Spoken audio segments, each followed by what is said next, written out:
और आते आते बहुत सारे यूट्यूबर भाई लोग कौन गाना में गायब से हम बोलूँगा तो बोलूँ चलो तो वो गाना आप सबसे दीजिए।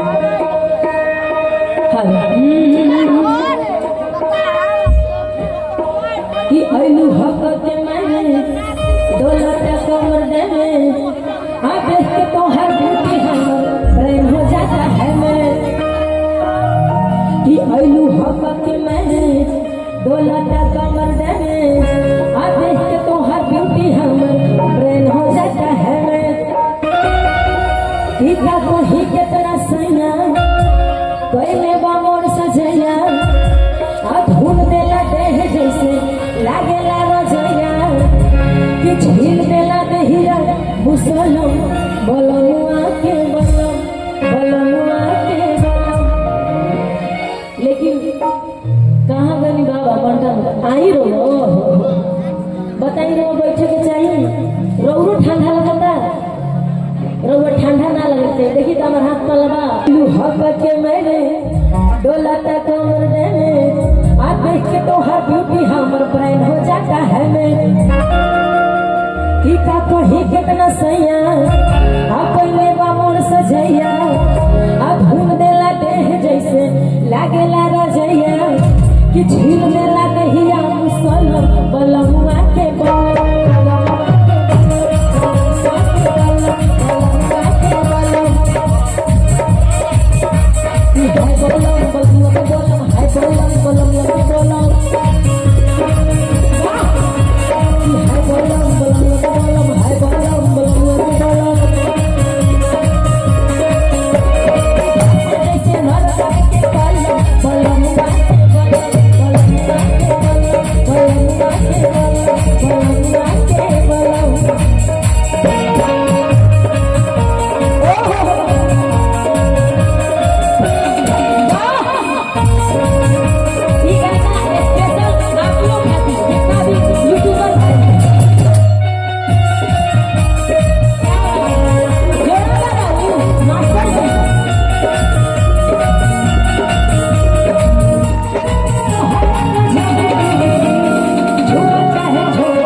ये जनाब की देन है, मुझे बिल्कुल आपकी भाषा अच्छा नहीं समझ में आ रहा है।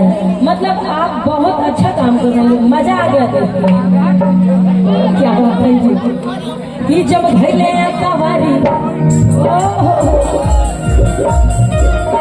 आप बोलना चाहती हैं कुछ? I just came in here. I really blessed. I really want to say, hey babe, hooray! Hey babe, hey babe, कहते हैं जाए ना कहीं बिहारी, जहाँ खड़ा हुए बिहारी, वहाँ खड़ जाए हर एक बीमारी।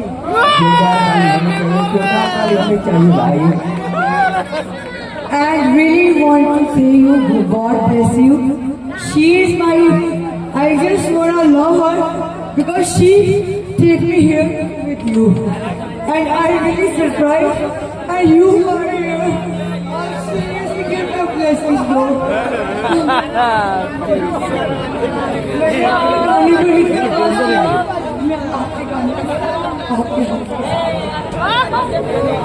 ये विदेश से आई हुई है।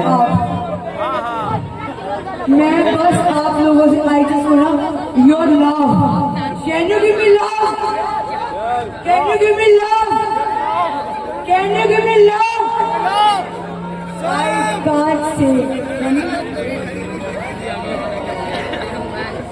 say loud. Can you guys do love? आप मोहब्बत करते हैं? मोहब्बत कौन करता है? Yes, I love you. बोलो हर हर हर हर जय करो भैया कालका जी का बहुत सच्चे दरबार की जोरदार ताली होनी चाहिए। इन्होंने आलमगीर के मोहब्बत में कुछ हिंदी सीख गई और ये विदेशी है, लुक से भी विदेशी लग रही हैं। दिल जले यहाँ तो सभी दिल जले हैं। क्या बात है, वाह। ओ लगे दिल जले